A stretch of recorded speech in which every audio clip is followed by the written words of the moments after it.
The man known to history as Heinz Guderian was born as Heinz Wilhelm Guderian on the 17th of June 1888 in the town of Kulm, West Prussia, in the Kingdom of Prussia, within the German Empire. Today, Kulm is the town of Chełmno in northern Poland. His father was Friedrich Guderian. Friedrich came from a family with extensive experience serving in the Prussian military, one of the greatest land fighting forces in the 18th century. Prussia's repeated defeats at the hands of France during the wars of the French Revolution and the Napoleonic era damaged the Prussians' reputation. Following the end of the Napoleonic War, Prussia's leaders re-established their military dominance by the mid-19th century. The Guderian men, like many Prussian military families, viewed military service as a hereditary occupation, one which their sons and grandsons would engage in after them.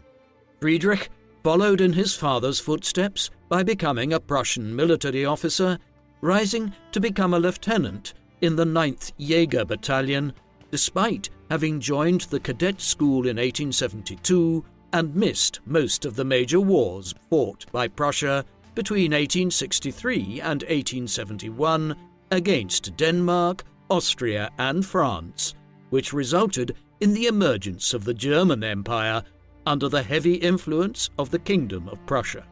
Heinz's mother was Alice Guderian. She and Friedrich married in 1887 and gave birth to Heinz, their first child, in 1888. A brother, Fritz, was born 2 years later in 1890.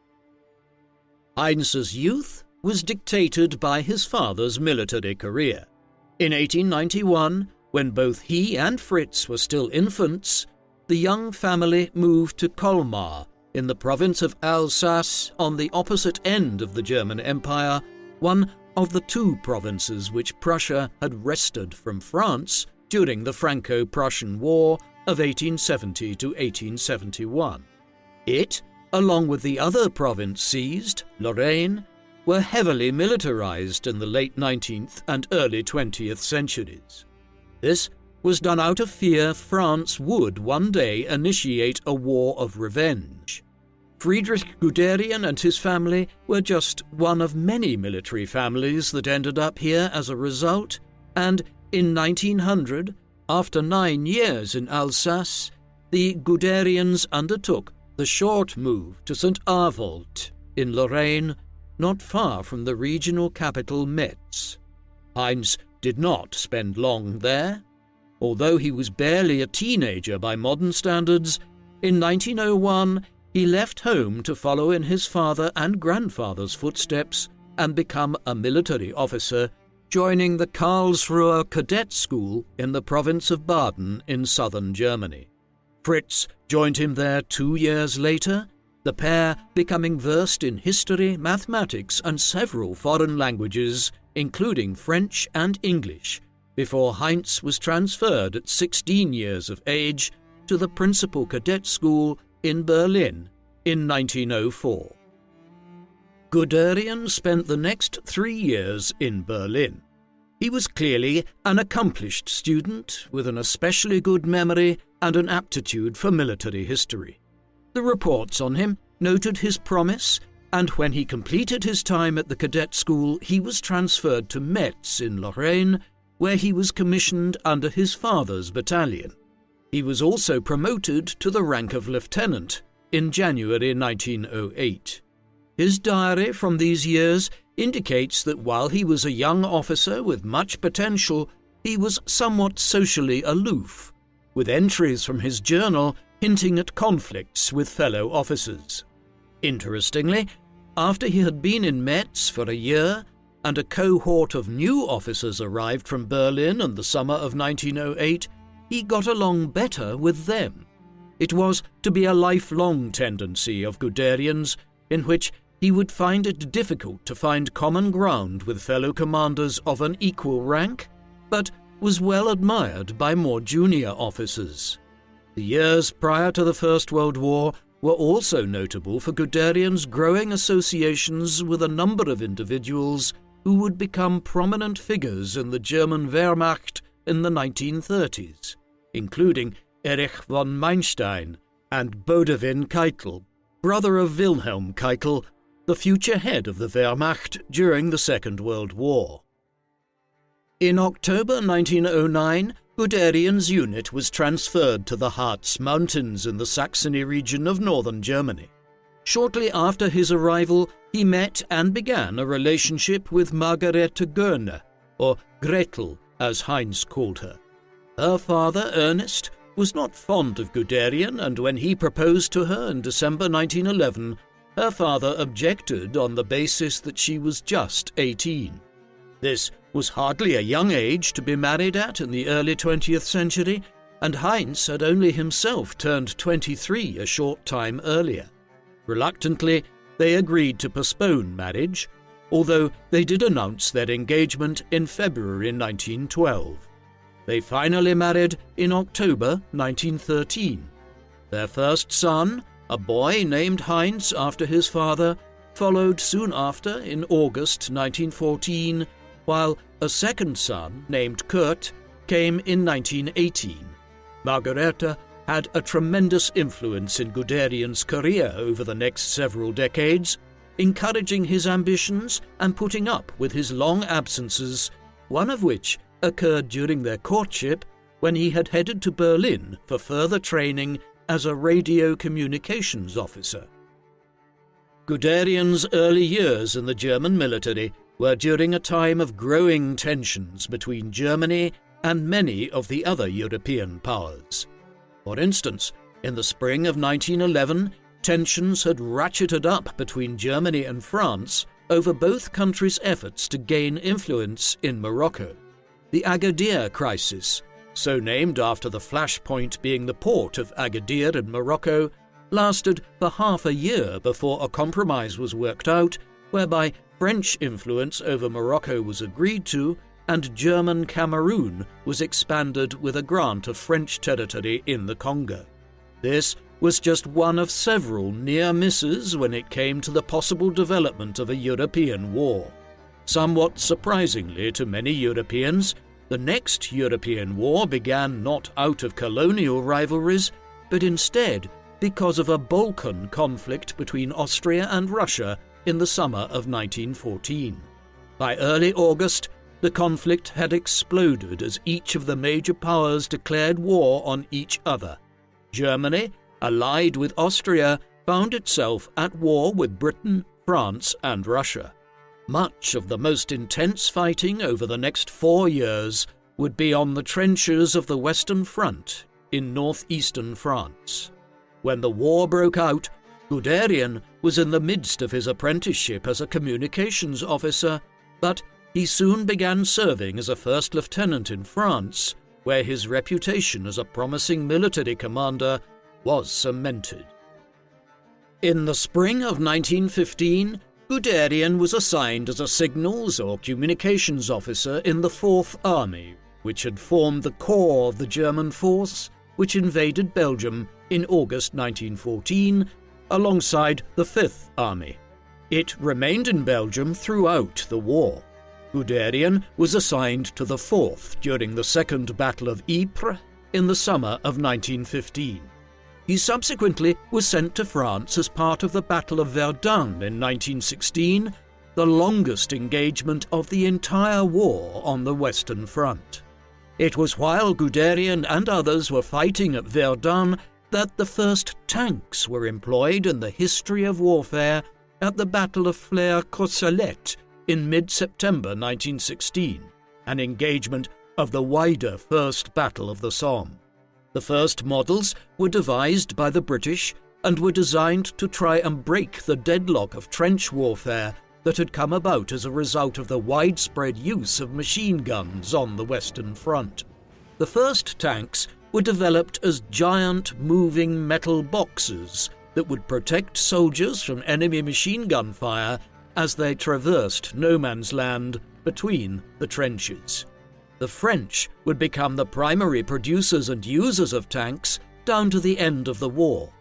Conversely, the Germans barely tried to adopt the new weaponry during the First World War.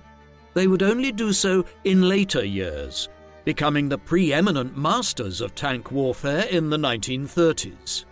Guderian gave exemplary service during the First World War and was successively promoted from lieutenant to captain, then placed in charge of an infantry division, and finally admitted to the General Staff Corps in February 1918, an event which Guderian later described as the proudest moment of my life. By the time Guderian joined the General Staff, the outcome of the war was looking inevitable. The United States had joined the conflict on the side of the British and the French in 1917, and with men and resources pouring into Western Europe from North America in the months that followed, the stalemate was broken in northeastern France. By the autumn of 1918, the German position was desperate, as Guderian would have been well aware.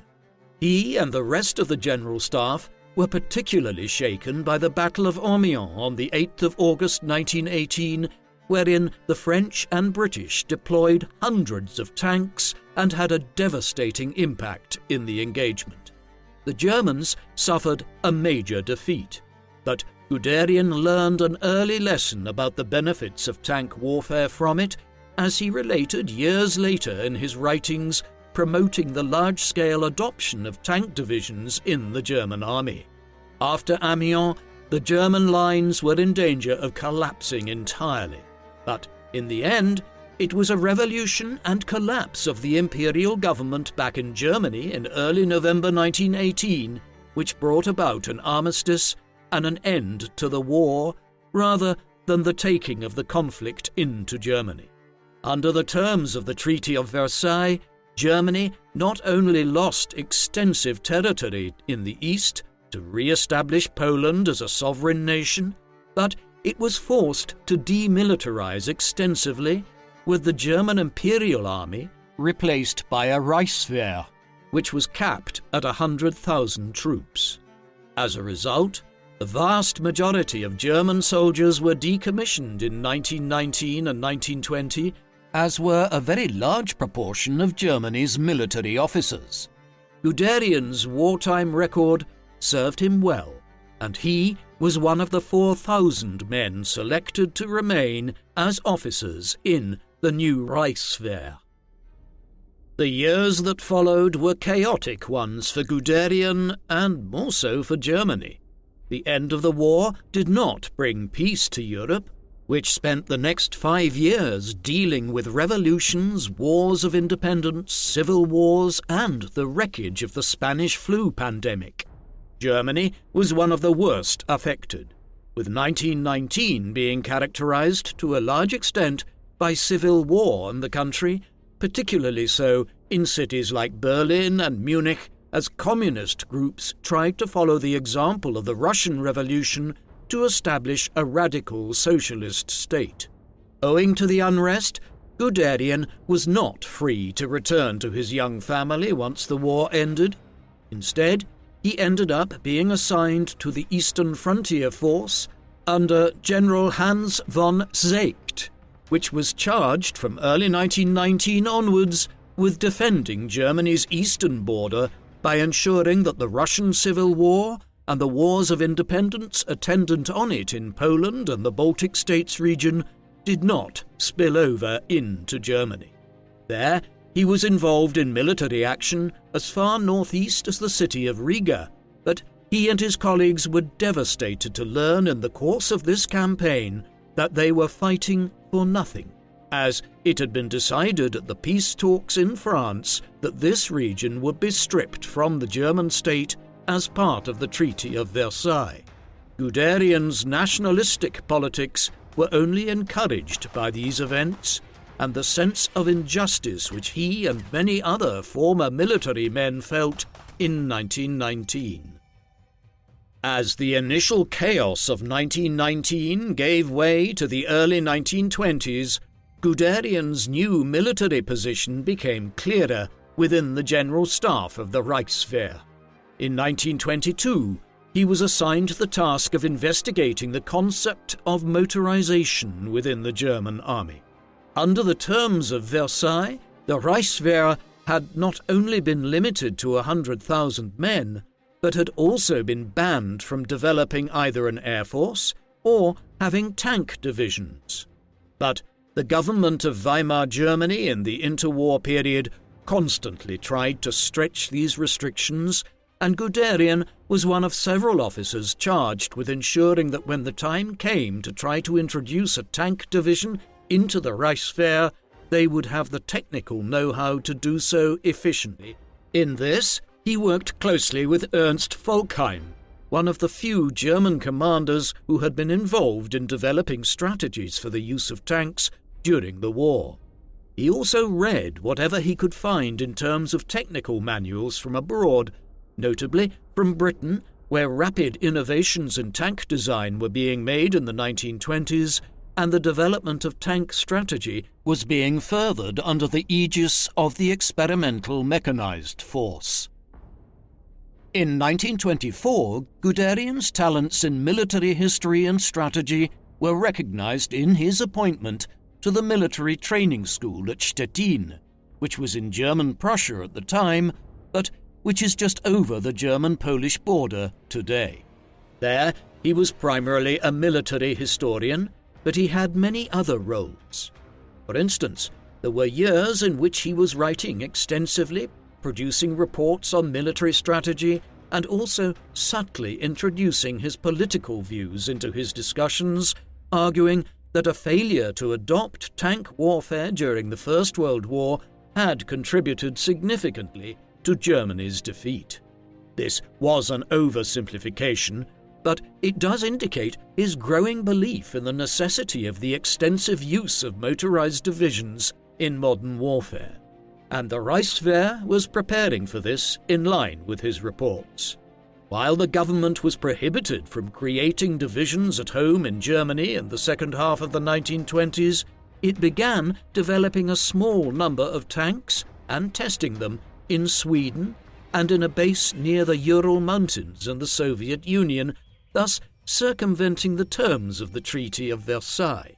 In return, the Russians received technical advice from a German officer corps which was still the most skillful and knowledgeable in Europe on many military matters. Guderian's life would be changed immensely, like those of tens of millions of others across Europe, by the events of the late 1920s and early 1930s. The Wall Street crash occurred in the autumn of 1929, leading to an immense economic crisis across the Western world and the Great Depression. Germany was one of the worst affected countries, with spiraling inflation and unemployment leading to immense economic damage and a turbulent political environment. This allowed for the rise of the National Socialist German Workers' Party, or Nazis, under their leader Adolf Hitler, which rose from being a minor political party with a tiny amount of support in Bavaria in the 1920s to become the second biggest party nationally in the elections of September 1930, and then the biggest in 1932. Early in 1933, Hitler worked out an arrangement with the centrist parties and business leaders of Germany whereby he would become Chancellor of the country. Within weeks, they had secured complete control over the state apparatus, transforming the country into a one-party state based on the anti-Semitic, anti-communist, and ultra-nationalist ideology of the Nazis, who were determined to launch a new European war to make Germany the preeminent political and military power on the continent. Over time, in the 1930s, Guderian would become more and more central to their military planning. Guderian's progress within the German military during the Nazi rise in popularity in the early 1930s and seizure of power in 1933 was closely tied to Oswald Lutz.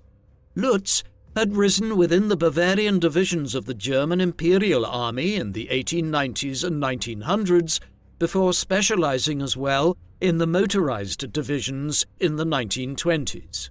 As a considerably more senior-ranking and older officer than Guderian, he was appointed in 1931 as Inspector of the Motorized Transport Troops and made a general. He hired Guderian as his chief of staff. It was during the early stages of their collaboration, before the Nazis had ever come to power, that Lutz and Guderian began overseeing the development of a new German light tank called the Panzerkampfwagen, meaning armoured fighting vehicle, though this model and the subsequent models built down to 1945 are today more widely known simply as Panzers. This breach of the Versailles Treaty was undertaken in secret, while Guderian, Lutz, and others within the motorized division continued to develop strategies for how tank divisions would operate alongside infantry units to move speedily in campaigns.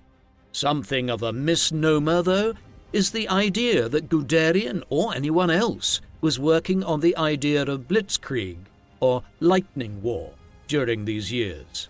There are only a handful of references within German military documents from the 1930s referring to Blitzkrieg, and where these appear, they more often than not involve discussion of how an army could be effectively supplied with food and ammunition if it was moving forward swiftly in a military invasion.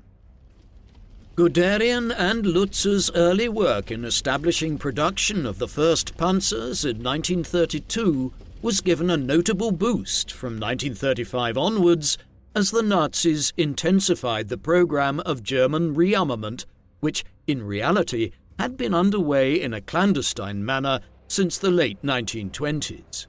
Though Britain and France politely objected, they did nothing in practice to oppose these moves. As this occurred, Guderian became the foremost advocate within the German military of the idea of developing a major Panzerwaffe, or Panzer wing, to the military as a means of having fast-moving armies that could strike against Germany's enemies in any future war. But his and Lutz's arguments often met with opposition, particularly from Hermann Göring, who wanted resources pumped into his Luftwaffe Air Force instead. In response, Guderian, with Lutz's encouragement, began working on a book promoting tank warfare in 1936 and published it the following year as Achtung, Panzer, or Attention, Tank, though it could also be transliterated as Beware the Tank. Though he did not apply the term, the basic tenets of Blitzkrieg warfare, with the use of fast-moving tank divisions accompanied by infantry divisions and air support, were described by Guderian. His efforts were not an overnight success, but production of the Panzer I continued steadily, and the Panzer II was soon in production. Buoyed by the experience of the Spanish Civil War, in which the utility of tanks was further demonstrated, by the end of the 1930s, thousands of Panzers had been built or were under construction, while the Panzer III and Panzer IV, the most successful operation tanks used by the Germans during the war, were under development from 1936 onwards. That the Panzer program was as advanced as it was in Germany by the time the war broke out in September 1939 was, in large part, owing to the championing of it by Lutz and Guderian. Despite their collaboration through the 1930s, Guderian and Lutz would not work with each other beyond the first weeks of 1938. While Germany had rearmed and the wider country was firmly under the dictatorial rule of the Nazis by the mid-1930s, many senior commanders within the military retained an independent political stance, particularly the War Minister Werner von Blomberg and the Commander-in-Chief of the German Army, Werner von Fritsch. These were individuals who shared the fervent nationalism of the Nazis, but were otherwise not committed National Socialists. In advance of the coming war, Hitler moved to get rid of them early in 1938 and did so by exploiting a marriage scandal and concocting charges of homosexuality against von Fritsch in order to force them out of their posts and replace them with more loyal individuals. Von Blomberg and von Fritsch, however, were just the most publicly visible faces of this purge, and many other officers were removed or demoted in tandem in 1938. These included Oswald Lutz, Guderian's collaborator and senior commander. In a betrayal of his close advisor, Guderian, whose relationship with Hitler and the Nazis was much better, and who was becoming a committed Nazi over time, accepted the position as head of the motorized divisions which had been vacated by Lutz. Guderian was becoming more prominent within the German military just as the race to war was speeding up. Initially, Hitler and the other senior leaders of the Nazis intended to wait until as late as 1942 or 1943 before launching a war, but as they had rearmed speedily in the mid-1930s, Britain and France were extremely slow to respond. In light of this, Hitler pushed ahead in the first months of 1938 with the Nazi goal of uniting Germany and Austria into a Greater Germany under the rule of Berlin, a political union which was specifically prohibited under the terms of the Treaty of Versailles. Political pressure was applied on the Fatherland Front government of Austria, and eventually, in mid-March 1938, German armed divisions rolled into Austria to complete a bloodless annexation of Austria. Guderian was part of the Austrian operation, but it was not a success for him, with the tank divisions moving slowly towards Vienna amidst poor communications. More successful was Guderian's role in the occupation of the Sudetenland region of Czechoslovakia in the autumn of 1938.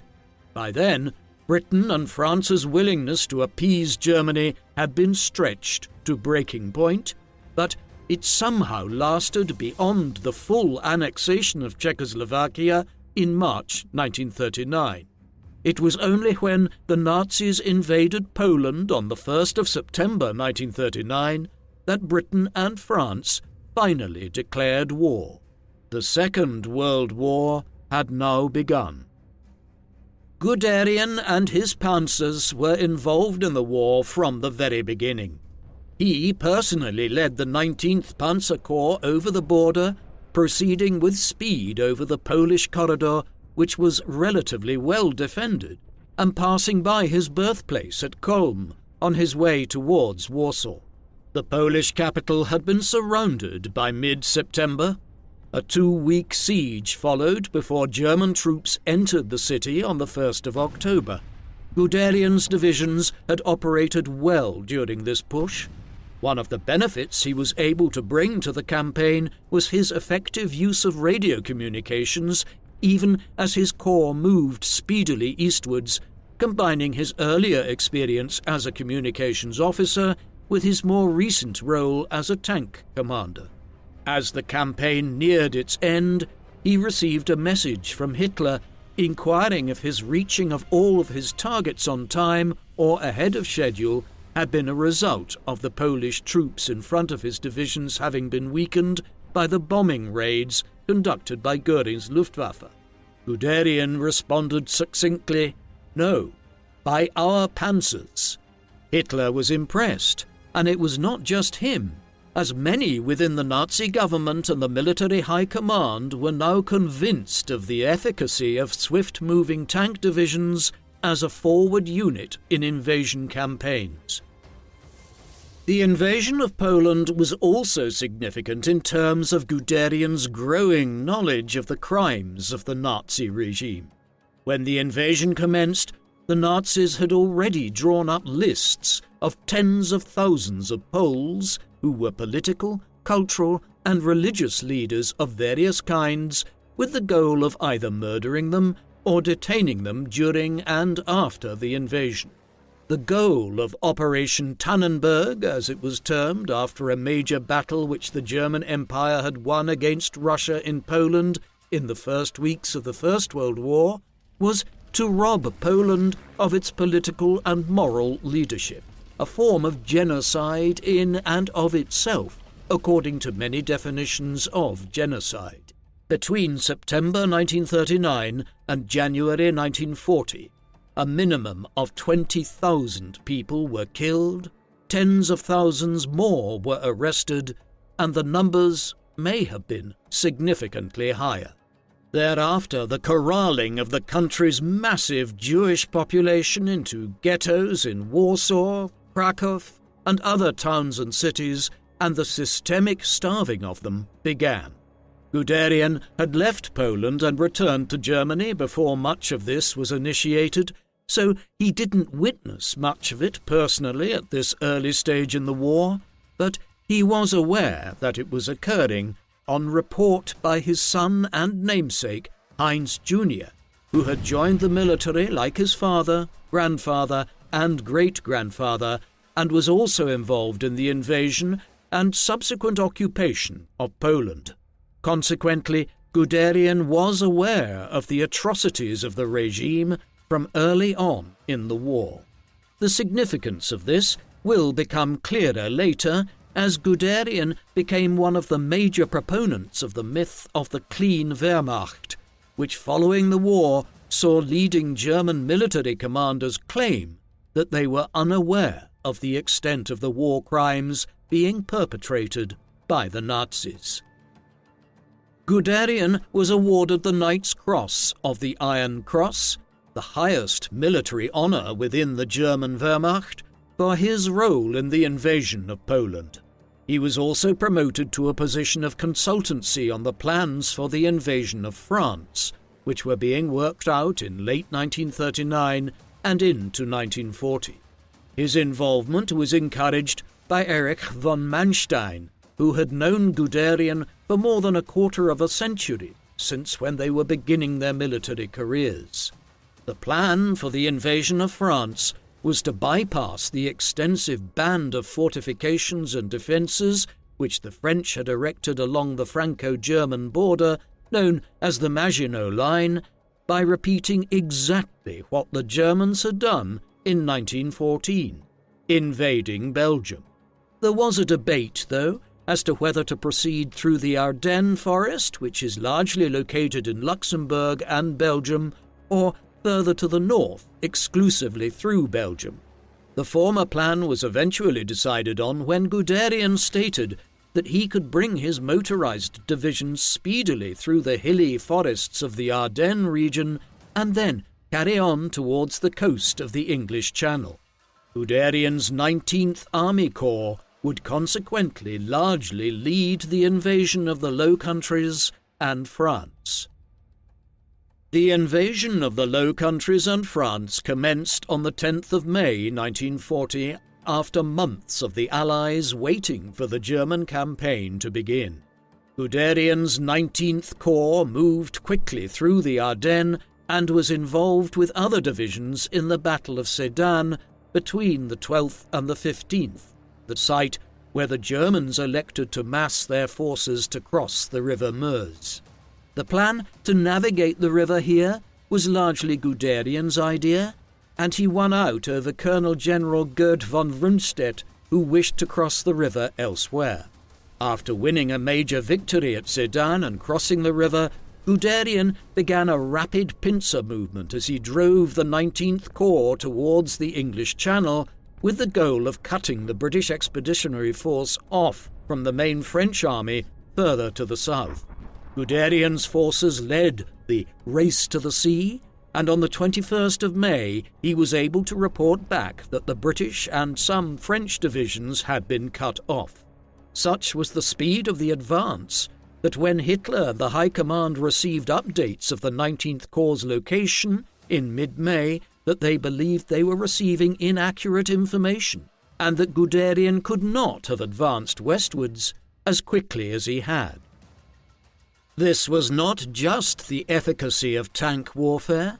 Guderian's troops were also awake for days on end during the drive to the English Channel, fueled by pervitin, a form of amphetamine which Guderian had begun having his tank crews issued with during 1939. However, to his disappointment, the success in surrounding the British at the French port of Dunkirk so quickly was not followed up on with a full barrage of the expeditionary force there, as Goering delayed matters by wanting to bomb the British into oblivion, allowing him to claim that his Luftwaffe had been responsible for the destruction of the British Expeditionary Force. Instead, during the delay, the famous evacuation of Dunkirk was effected from the 26th of May onwards. As he was dispatched southwards to secure parts of eastern France southwards to Switzerland, Guderian must have fumed that the success of his Panzer divisions in executing such a rapid advance through northern France was not fully capitalized on. Nevertheless, while the British evacuated their troops and lived to fight another day, Paris was entered by the Nazis on the 14th of June, and France surrendered on the 25th. Guderian's advance into France in May 1940 and the subsequent cutting off of the British Expeditionary Force at Dunkirk led to a growing belief in the efficacy of Blitzkrieg during the Second World War. In November 1940, Guderian was promoted again as his divisions were expanded into the 2nd Panzer Group, which would later be made into the 2nd Panzer Army. This rapid growth came as hundreds of panzers were manufactured in the Reich every month. This was all in anticipation of the invasion of the Soviet Union, with Hitler determining that the campaign, codenamed Operation Barbarossa, would begin in the summer of 1941. This was to be initiated without defeating Britain first, Hitler's ideological rigidity having convinced him that the British would eventually see sense and join with Germany once it saw the real enemy were the Bolshevik communists of Russia. Guderian was one of the more vocal opponents within the high command of the Wehrmacht to the idea of opening a second front in Eastern Europe while Britain remained undefeated. But his objections were completely ignored. Defeated in this, Guderian tried to make the best of a bad situation and began impressing on Hitler and the other senior members of the Nazi regime that tank production would need to be increased significantly in order to begin producing upwards of 800 tanks a month. This was not realistically achievable, and while an increase was seen, it was nowhere near what Guderian believed to be necessary. While believing the invasion to be too soon, Guderian was a supporter of the Nazi desire to create Lebensraum, or living room, for Germans by conquering Eastern Europe, a sign of his growing adherence to more elements of Nazism. The goal of Operation Barbarossa was to advance into the Soviet Union at immense speed and defeat the Soviets in a matter of weeks, much as had happened in France a year earlier. And, for a time, when the invasion commenced on the 22nd of June 1941, it seemed as though this might be reality, as the Germans rolled across hundreds of kilometers of territory in the space of a few weeks. Guderian's 2nd Panzer Group was on the front lines as part of Army Group Center under the overall command of Fedor von Bock. This prong of the invasion achieved a number of spectacular successes in the first 6 weeks of the invasion, driving towards the city of Minsk in Belarus once the fighting began and encircling a vast portion of the Red Army at the end of June. Guderian's panzers were directly involved in closing off the Minsk pocket and allowing for the capture of several 100,000 Russian troops in one of the biggest tactical victories won by the Germans in the entire war. This done, Guderian's tanks were again responsible for a complete encirclement of the Soviets, this time surrounding the 13th Army after a surprise movement over the river Dnieper to Smolensk in mid-July. Though the easy victories ended, and although the wider Battle of Smolensk was a major German victory on paper, it led to over 100,000 German troops being killed, wounded or captured, and slowed the advance on Moscow, a delay which ultimately resulted in the capital not being seized by the Nazis before the Russian winter set in.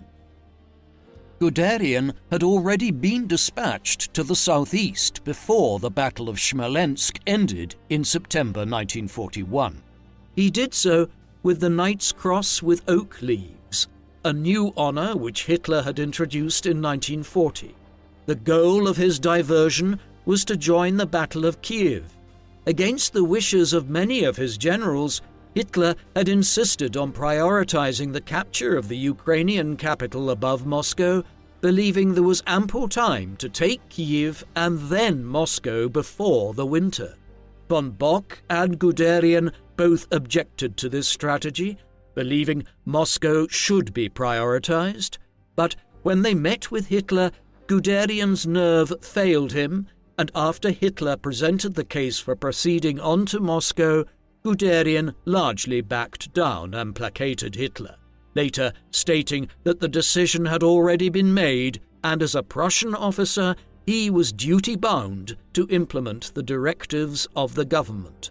Thus, in later August, his 2nd Panzer Group moved south to Kiev to aid in the encirclement of the city.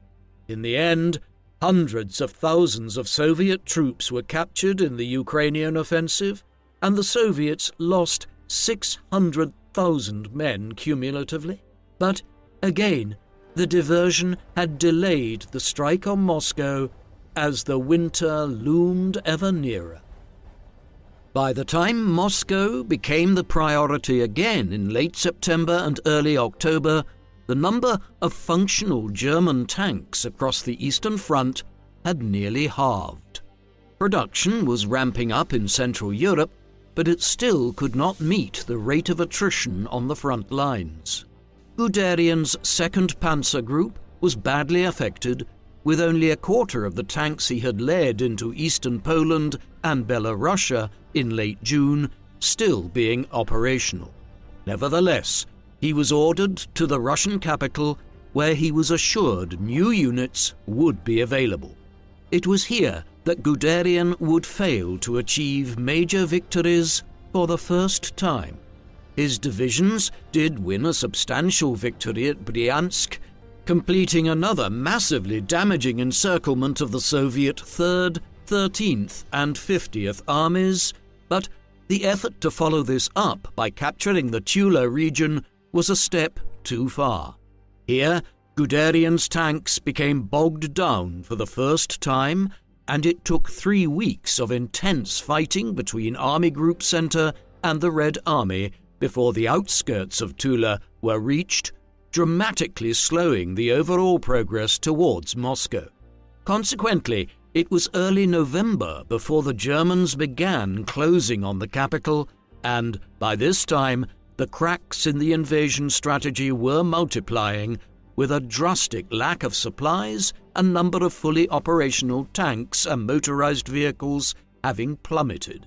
Even worse, the worst winter that would be seen in the 20th century was beginning, and temperatures plummeted at times to nearly minus 40 degrees Celsius in Russia, causing the diesel in the engines of the German panzers to freeze, eventualities which Guderian, Lutz, and the other advocates of tank warfare over the past 10 years had never prepared for.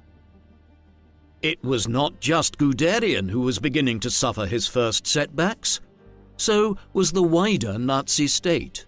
The German advance into the Soviet Union had been incredibly swift in the late summer and autumn of 1941, but the invasion first slowed and then stalled in the early winter outside Moscow and Leningrad.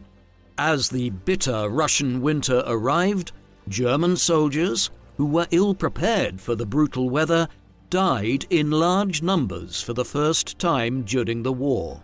At the very same time, Germany's new ally, the Empire of Japan, initiated a war against the United States in December 1941. This brought the Americans into the war in Europe as well. The first major signs of the impact of US involvement in the conflict were seen in North Africa, where the Italians and German North Africa Corps had nearly succeeded in seizing Egypt and the Suez Canal in 1941. In the course of 1942 and early 1943, the Allies won the campaign here and soon opened a southern front in Europe with an invasion of Sicily and southern Italy. Yet all of this paled by comparison with the disaster which began to unfold on the Eastern Front for the Nazis.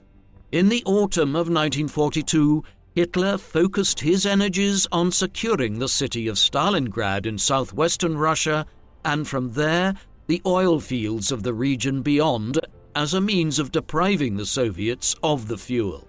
It led in early 1943 to the first massive defeat experienced by the Wehrmacht, with the virtual destruction of the German Sixth Army at Stalingrad. From this juncture, the Germans were fighting a defensive war as the Soviets began pushing them back westwards into Belorussia, Ukraine, and then Poland. Guderian was largely uninvolved in the war effort while these reverses were occurring. On the 26th of December 1941, after his divisions had been involved in several failed missions, including an inability to fully secure Tula, Guderian was dismissed from active service. Von Bock had been relieved of the command of Army Group Center when he was unable to proceed any further than a position where his divisions could see Moscow in the distance but not seize the city. Guderian did not get along with his successor, Field Marshal Gunther von Kluge. The tank commander had also visited Hitler in his Wolf's Lair headquarters in Prussia and pleaded for a withdrawal or some other measure to look towards the welfare of the men of Army Group Center in the freezing weather. This was not only refused, but accelerated Hitler's decision to dismiss Guderian. Heinz also suffered a mild heart attack around this time, and his ailing health led him to return to Germany and to not petition for a new command throughout 1942. Guderian retained close correspondence with many German commanders through this career hiatus. Eventually, a call came from the Führer in February 1943 to resume his military life, no doubt spurred by the disaster at Stalingrad and Hitler's increasing tendency to cycle through generals who had displeased him. By 1943, Hitler was coming back to those he had dismissed earlier. In this instance, he promoted Guderian to become Inspector General of the Panzer troops, effectively making him the operational head of tank warfare in the Third Reich. In this post, Guderian did not lead divisions of tanks at the front, but instead largely operated from Germany and Poland, collaborating with individuals like the newly appointed Minister for Armaments, Albert Speer, to ensure that tank production was maximized.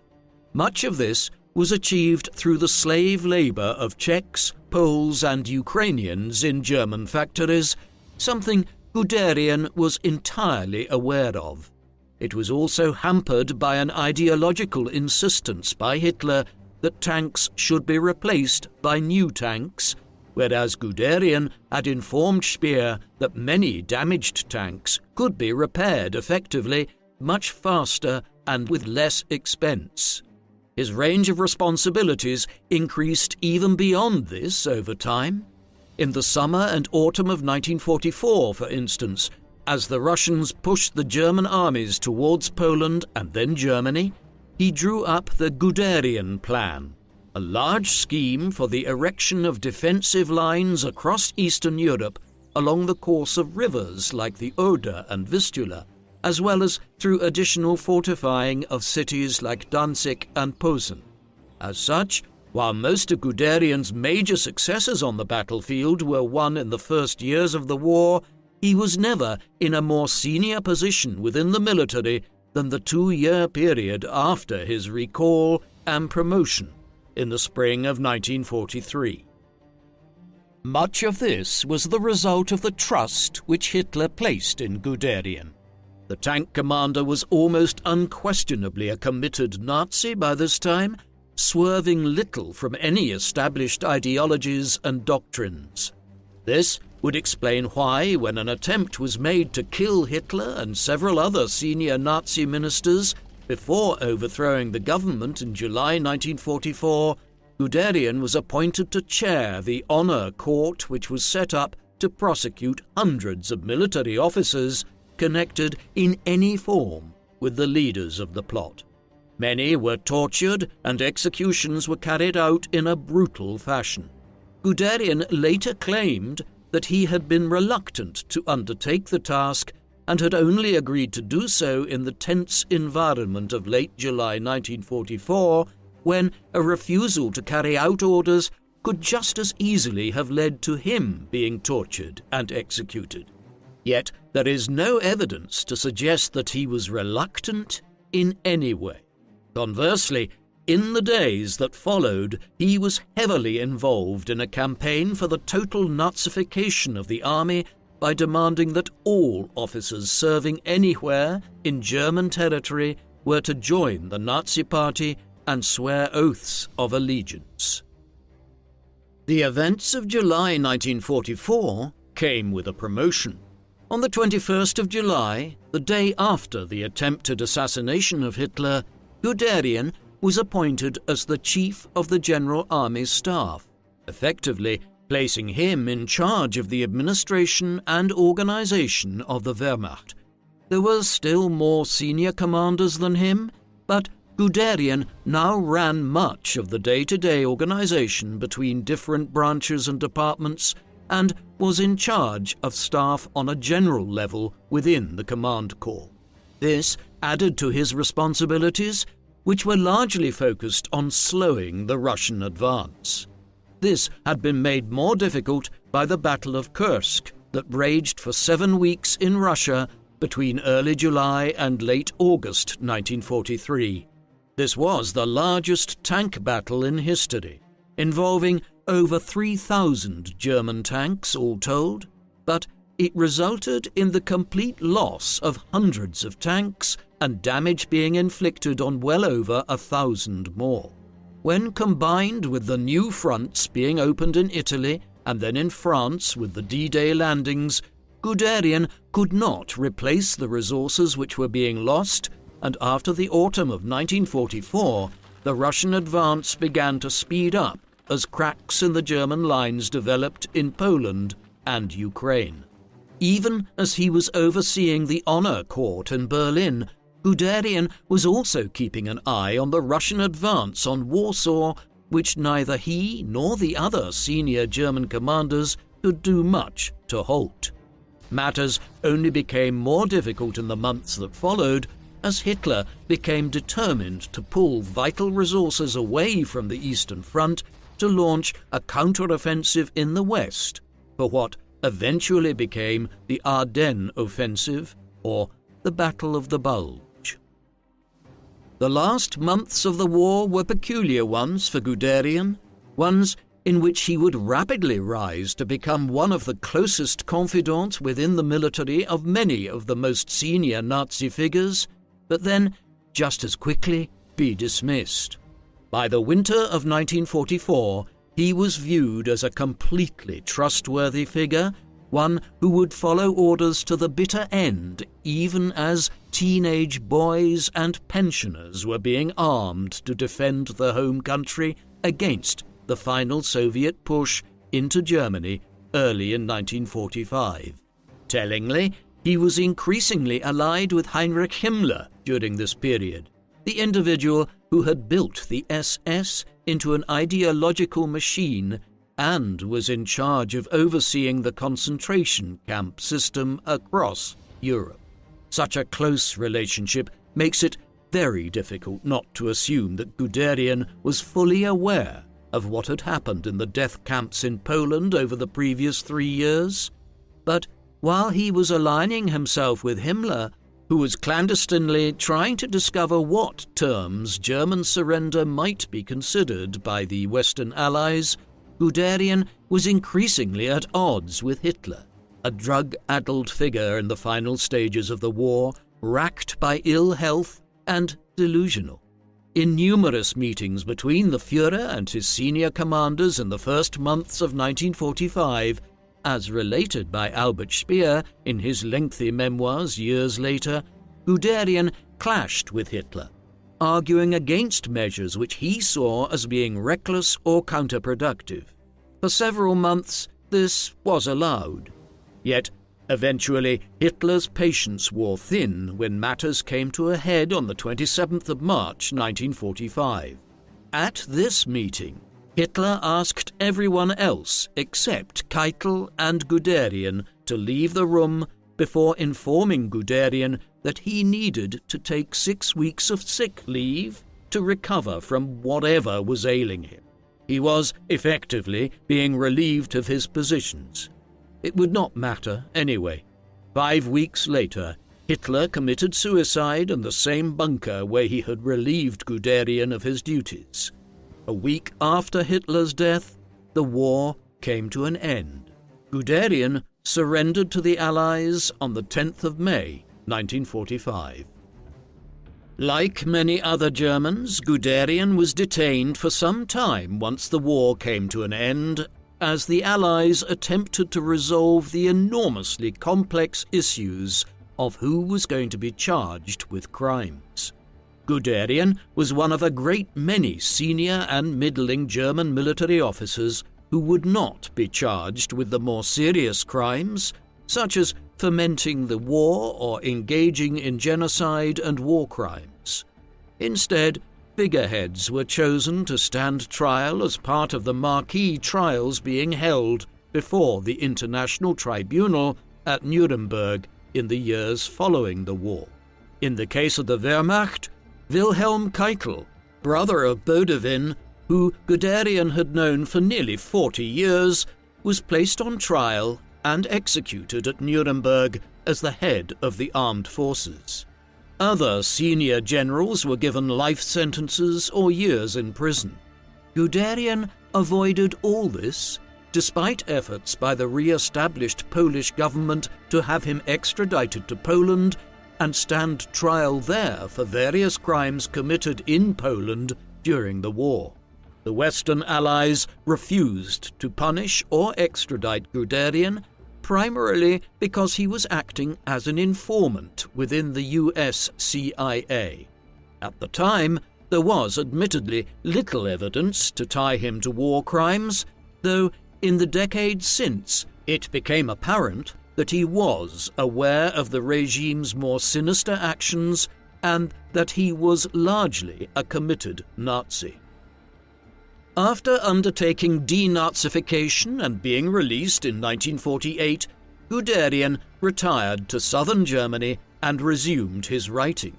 He published 2 books in the early 1950s, Kann Westeuropa verteidigt werden?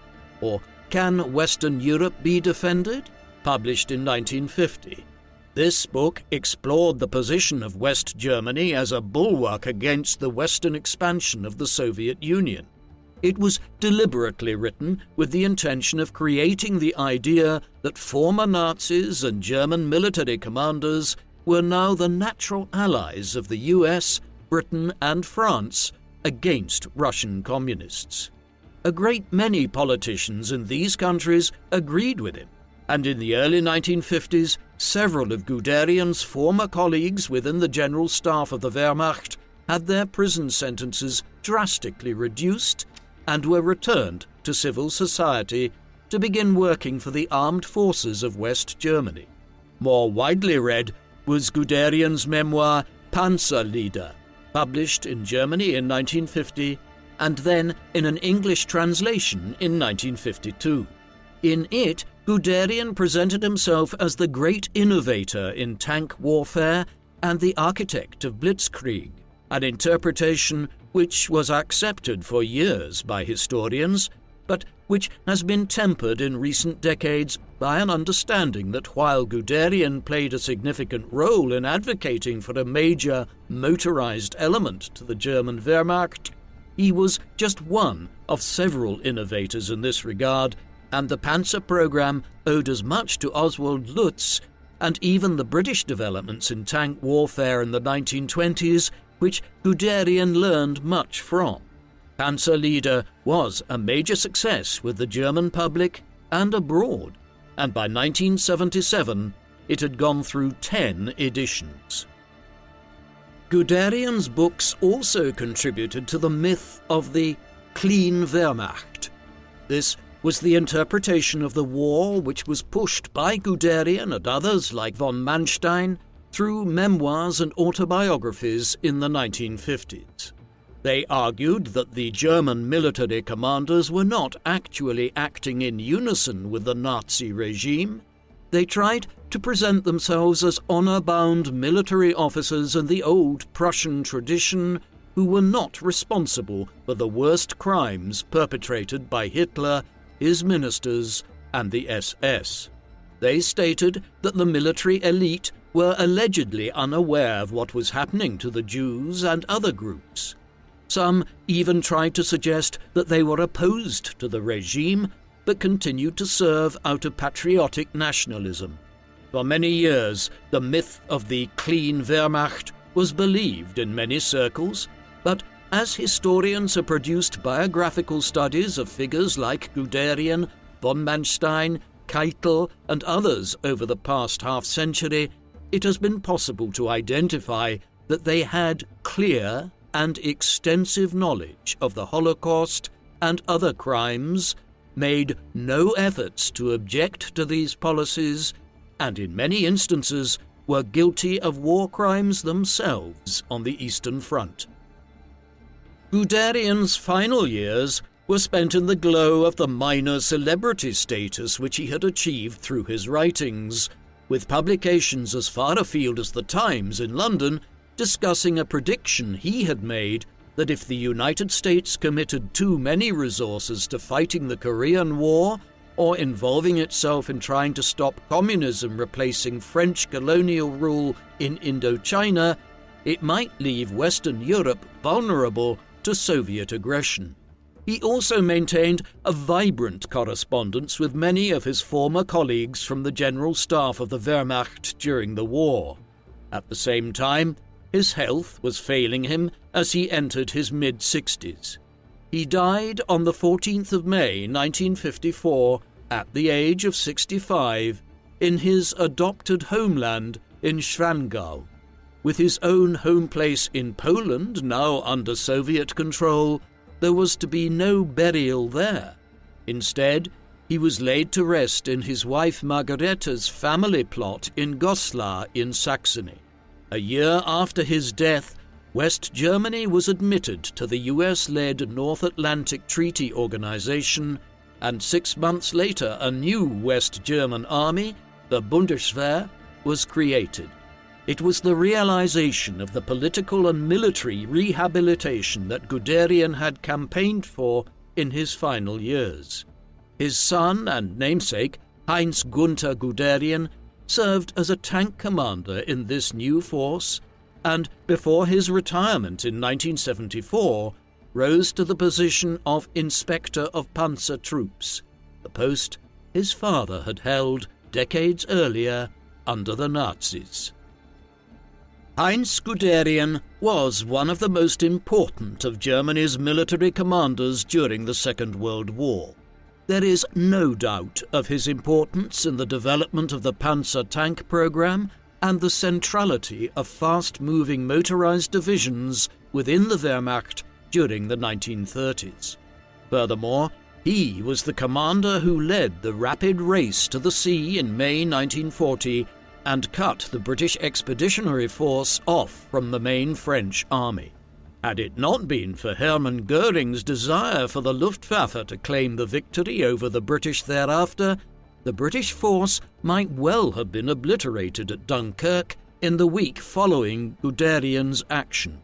However, It is excessive to suggest that Guderian was the architect of Blitzkrieg, and that this has even been suggested owes more to his own self-promotion through his writings than anything else.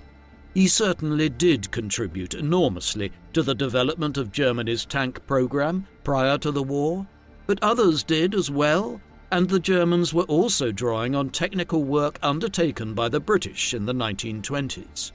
Moreover, his staggering success in the French campaign was not matched on the Eastern Front, where Guderian faced tougher odds. There was insufficient evidence to charge him with complicity in the regime's crimes at that time, but